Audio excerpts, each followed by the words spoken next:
Hey, everybody, we're back. I'm Cody Bridwell with Blown Away Insulation. My guest here is Luke Barbosa from Heat and Air Gurus. I love the name. Tell me, how'd you come up with Heat and Air Gurus? Tell the audience what you're about and how you came about. So I've been in the industry a very long time. My dad started a business back in 1979. I worked with him since I was 14 years old. I always swore I'd never do this type of work, working with him, and look at me now. So I started my own company earlier this year. Good. Well, the one thing I can say to our audience right now about Heat and Air Gurus, I've seen your handiwork. You do fantastic work, and the one thing I love about you is if it's not necessary, you don't recommend it. Absolutely. So you're not going to be upselling people on things that they don't need. You just get in there, you get the job done, you get taken care of.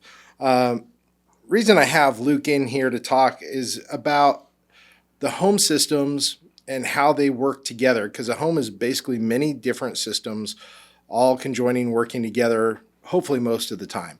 Um, can you fill me in? Because I know in the sweltering state of Texas, uh, there's quite a few heat and air guys out there. Um, what do you think is causing the failures of most of these HVACs throughout homes? Well, in Texas, it's our heat. I mean, we have exceptionally hot summers, as we all know. Mhm. Puts tremendous strain on the systems. Another thing we see rather frequently is lack of insulation. Up in the attics, we see a lot of duct work, not insulated well, and if the attic floor is not insulated well either, that makes the attic a lot hotter. Mhm. In one of our previous guests, Jared Alexander, who's a roofer, we were talking about just the airflow that has to take place in an attic to help keep it closer to ambient temperatures outside. I've been in several attics where it's been 145, 165, just due to lack of airflow. One of my good friends at IDI Distribution, Ken Allison, he once said, he's like, he's not sure why they put the AC up in the attic. He's like, you're trying to make ice cream in an oven, essentially. And I don't understand why builders do that. Um, but I can tell you one of the things that we do from our standpoint is when we come in, uh, if we have to vacuum out, clean out an attic, that's great. But when we blow insulation back in, we try to cover every HVAC line that is lying on that attic floor to a point where we can't even see the HVAC line anymore. I've been told that that helps out the HVAC system. Can you talk about that? Absolutely. The more insulation we have around those ducts or tubes up in the attic, the less heat gain is going to occur. Uh, if it's a 60-degree, air temperature running through that duct and it's buried in insulation, it might only be 62 degrees when it might not pick up much heat. Mhm. But if it's exposed or just has a little bit of insulation around it, it's obviously going to pick up, 160-degree temperature on the outside. It's going to get, maybe 70 degrees before it's coming out of the register in your home. Mhm. I know a lot of people say, an ounce of prevention is worth, so and so on the back end. Can you talk about what are the general mistakes that you see a lot of customers make in the in trying to maintain their HVAC system? Um, well, I think one, just thinking that only a filter change is going to, keep them going. You really need a lot more happening. Drains flushed, coils cleaned, um, insulation in the attic. I mean, makes a huge difference. One of the biggest complaints I get is, inconsistent temperatures throughout the home. That's another benefit of insulating the attic is, that you have a room that's far from the unit and it's struggling to keep up. A lot of people just chalk that up to, oh, it's just, on that side of the house. It's always been that way. Mhm. But if they would invest in some insulation, it really makes a huge difference on keeping the home, more consistent temperatures throughout the home too. That's one thing I've seen is typically when I get up into an attic, you're going to find the most insulation around the attic stairs or the opening Mm. right there. But the further you go out away from that opening, the less and less insulation you're going to find. And I think that's just some home builders hire lazy people, doesn't get done quite right. It never ceases to amaze me that usually the furthest area away from an attic opening is the master bedroom. And that's surrounded by 3 exterior walls, and they're always complaining about being warm, and they want to do an HVAC return because that room's just too hot, and the HVAC can't keep up, and so, but it seems to have the least amount of insulation as well. That's all right. We typically come in, we'll blow those things in. I usually blow insulation in, and we're heavier on the master bedrooms and other bedrooms with our application, and meaning that we blow more in to try and keep those comfort levels up. Another service we offer is we do what's called air sealing. And so after we vacuum out an attic, we will actually go to everything that protrudes from the livable space up into the attic, and we will seal it with low expansive foam. And we go around all the registers, we go around all the HVAC tubings that are leading into that area. EPA released a report saying that air leakage from the attic into the livable space and back and forth is equivalent to an open window 24 hours a day. Wow. So if you have that kind of air leakage going on, what do you think that's going to cause an HVAC system? How hard is that HVAC system going to have to work? Absolutely. It's going to run a lot longer. The time that it's off is going to be shorter.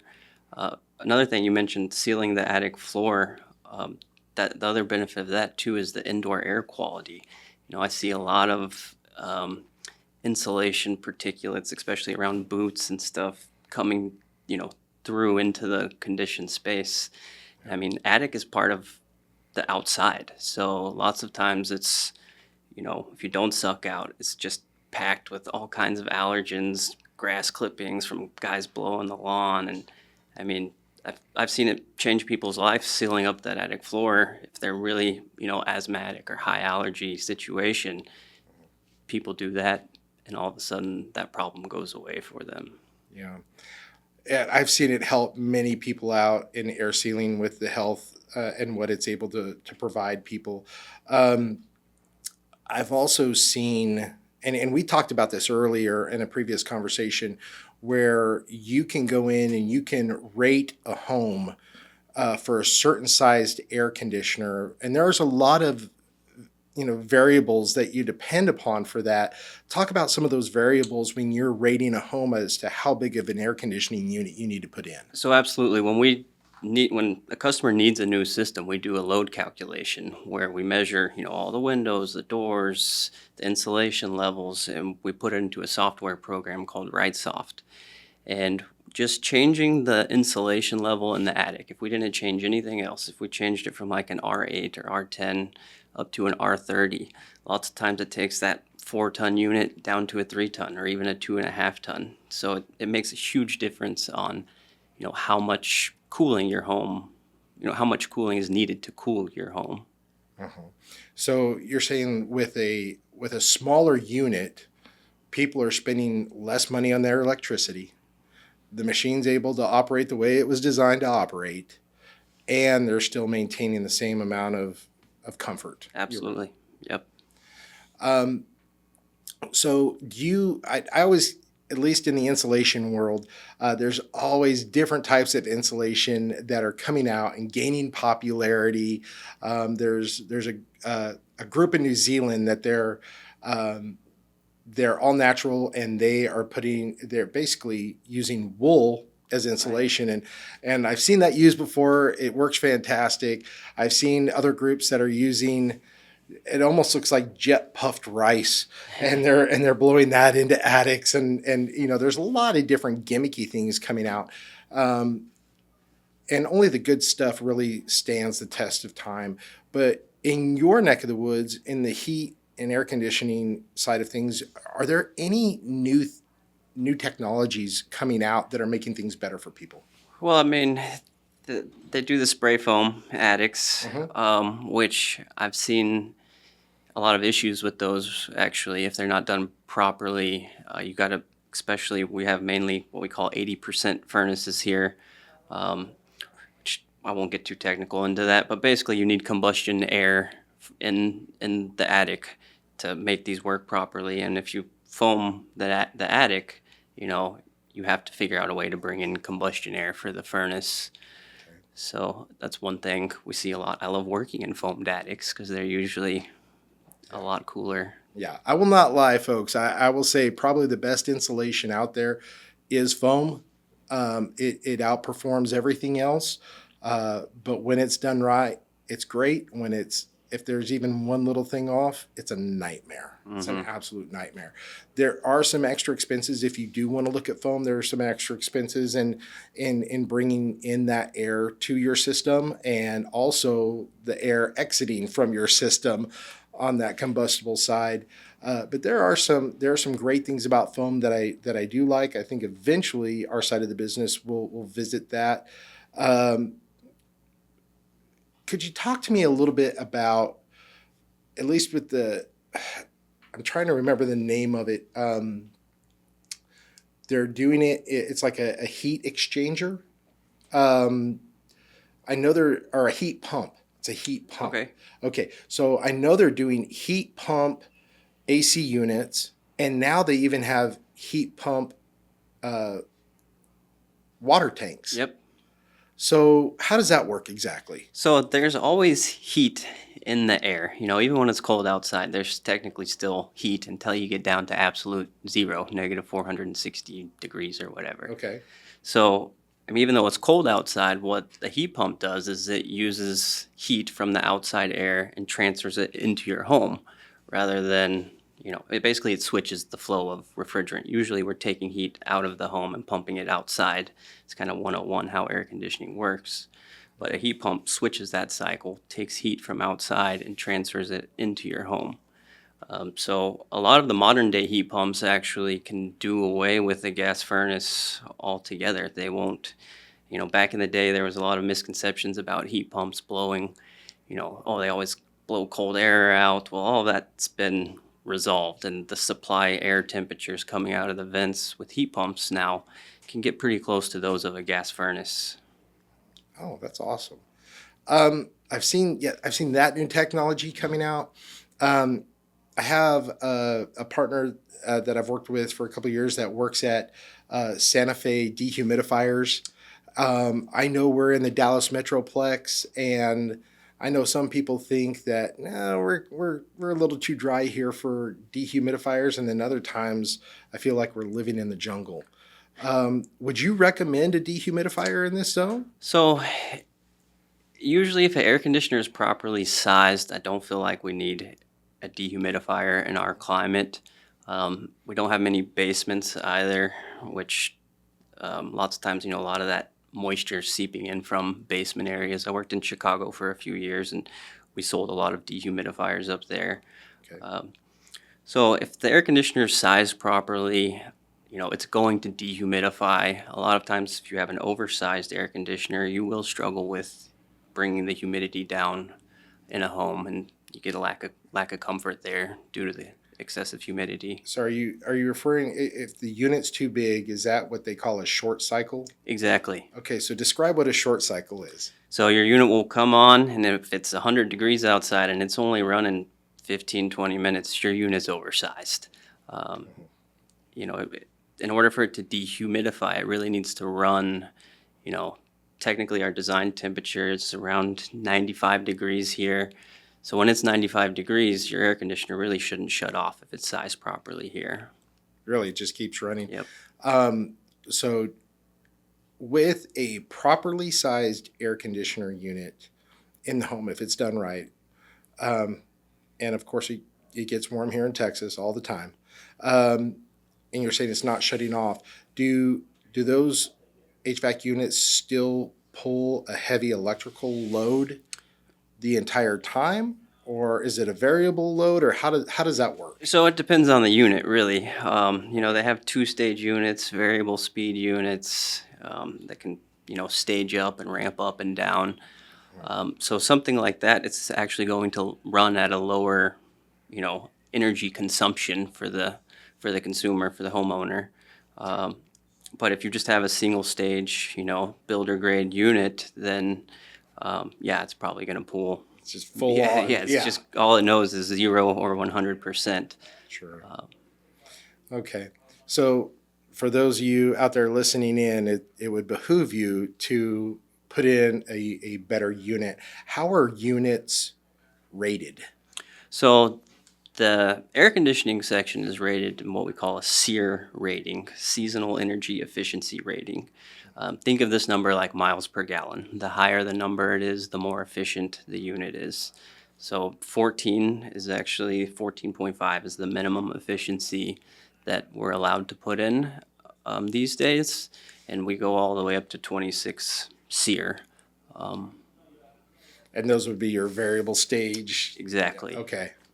All right. Well, I know what I'm going to be looking for here soon when my AC unit goes out.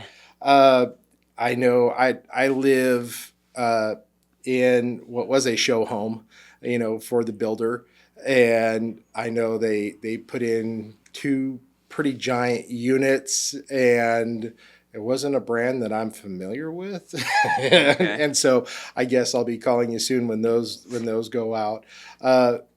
So all in all, if you could design a system for a home, is there a certain brand you're looking for, or a certain type of sear you're looking for? If you had your druthers, if you could do it any way you wanted to, how would it look? So I get the question about brand a lot. I feel like brand is almost irrelevant as long as it's installed properly and designed properly, which very few are.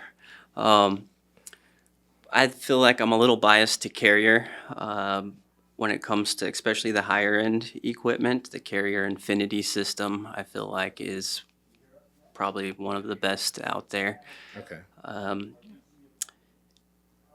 I also like American Standard. Linux isn't bad either. Okay. Um, I guess working forward for people, I know a lot of people, I wouldn't say they get scammed, but they get some high pressure sales from guys, and they get told they need a whole new system. Your system's 12, 15, 20 years old. You need a whole new system. Do you usually find that that's the case, or is it just a repair that's needed? So it depends. I mean, if you have a $1,000, $2,000 repair or a refrigerant leak or something, that hurts, it's just something Mm-hmm. that's a lot of money to put into something that's out of warranty. 10-year warranty is what most manufacturers have. So end of the day, it's going to be up to the homeowner. If they're planning on moving in a couple of years, they're probably not going to replace the thing. They're probably going to do the rather expensive repair and roll the dice. But I feel like it's probably the best practice to offer the new unit when it's out of warranty. Um, Now, if it's a $200 capacitor or something, that's probably a little unethical, in my opinion, to push them on a new unit anyway. Might Sure. still throw it out there, but not gonna. You could regret this kind of thing. Sure. Yeah, I guess, I think the hardest things for consumers is they don't understand a full AC system. They don't know what they're talking about. All these different parts and pieces make no sense. It's Greek. Yeah, and they're just trying to find someone that they can rely on to shoot them straight, to just say, look, yeah, I can fix it this time, but maybe next time it's going to be time to look at a new system. It's going to be time to you may have to put some money into this. So with our two systems working together, my system requires no power. Right. It's just there. Um, do you feel that certain amounts of insulation could help prolong an AC unit's life years? Absolutely. Yeah, no doubt. Like we were talking earlier with the duct situation. I mean, if we can lower that load on the air conditioning system, you know, it's not going to run as much. The runtime, its life expectancy is going to be extended. Um, it's also going to be more consistent temperatures throughout. I mean, there's a ton of benefits from it, the indoor air quality as well. Yeah. So I need you guys to realize something here. I just asked him a very tough question. He shot me with a straight answer, because most air conditioning companies make their money by selling air conditioners Yep. and doing minor repairs. But what you just told our audience is if you get enough insulation, you're actually putting you a little bit out of a job for some time. For sure. And the other thing, I mean, HVAC is the most expensive appliance in the home. So, I mean, if you can invest a little to prolong, its life on insulation, I'm a huge believer in insulation. That's great. Um, is there anything that you would like to tell our audience about any maintenance tips or anything that you would like to see people learn how to handle more? Or is there anything that they could do to find a more reputable person like yourself? So I think one of the biggest issues in my industry is duct work, duct design, undersized duct work, poorly installed duct work. We're in a flex duct market. Um, and if you just go up in your attic and you look at your flex duct work and it's bunched up really tight and it's not strapped well and there's a bunch of, this going on, your airflow is going to struggle. Your system's going to struggle. Flex duct needs to be pulled tight. It needs to be stretched tight. And that's probably one of my hot buttons. I'm really passionate about duct work and properly designed homes and all of that. And 90% of the homes I go into, there's something wrong with the duct work. And it's just become so accepted, and I hate it. I wish our industry would step their game up a little bit on the duct work. Some companies are going with chuck in a truck. They're not installing these things correctly, and it's causing more wear and tear on the machine to try and push the air through once it gets cooled or to the temperature that it needs to. Um, but what about duct cleaning? I've seen people out there, hey, we'll clean your ducts, we'll do this. Does that really help in prolonging the life of an AC unit? And what does it do? So any dust or debris on the equipment, especially on like the coil up in the attic, it's going to lower the efficiency. That thing's job is to absorb the heat and humidity from the home. So if you have even a very thin layer of dust on it, it's going to reduce its ability to absorb heat and humidity from your home. So I am a big believer in duct cleaning. I actually recently partnered up with Mr. Duct Cleaner. So they're going to be doing all of my duct cleaning. They do a phenomenal job. They're NADCA certified, which a lot of the specials you see in the mailers at your house, those guys aren't NADCA certified. Okay. What is NADCA certification? Oh, What is don't that? get me lying about the acronym. It's North American Duct Cleaning Association, I think, Okay. something like that. So in other words, they're holding themselves to a higher standard. Absolutely. It's like the creme of certifications for duct cleaners. Okay. So that's the other thing I'd bring up to our customers is the cheapest way is not always the best way. Um, Take your time, do the research, find a reputable person. Not only look at the reviews online, but talk to people that have used them before. I myself, as a professional, I've been approached by other businesses that say, hey, you pay us a couple grand and we'll put up 200 positive reviews on your website Right. for you.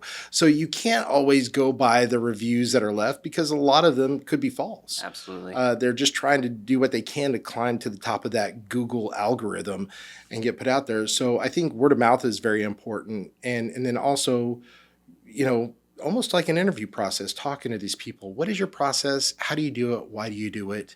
And see if they can accurately communicate what they're doing, why they do it. Is it the best for the customer?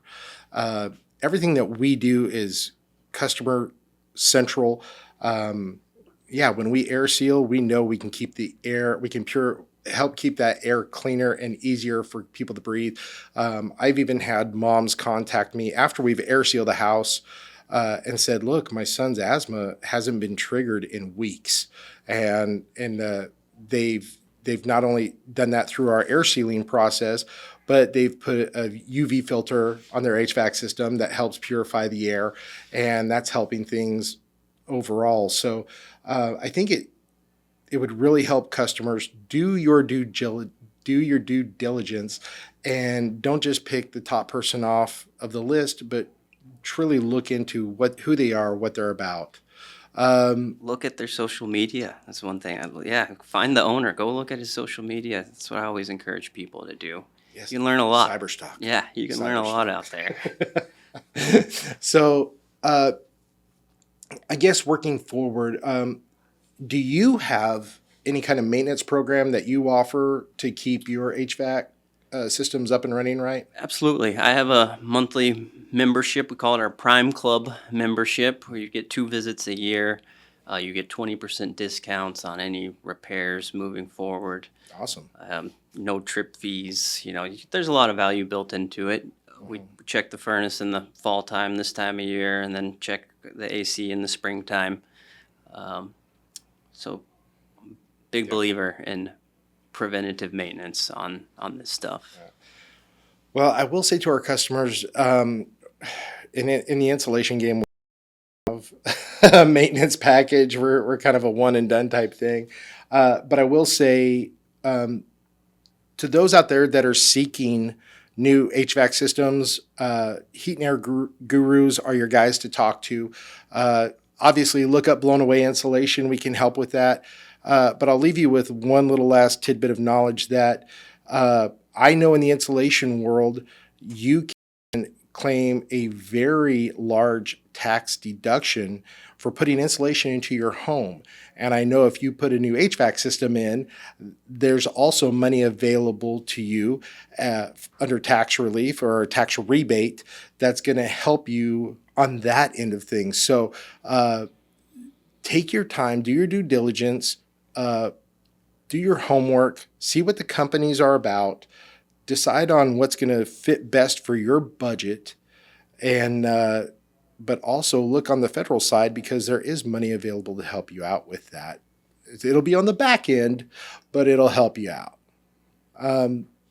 Luke, is there anything you want to say to our audience? Just earlier you mentioned about the cheapest price and that sort of thing, and I always like to tell people the most expensive way to do something is twice. Yes. Yeah, no, you're dead right. That's for certain.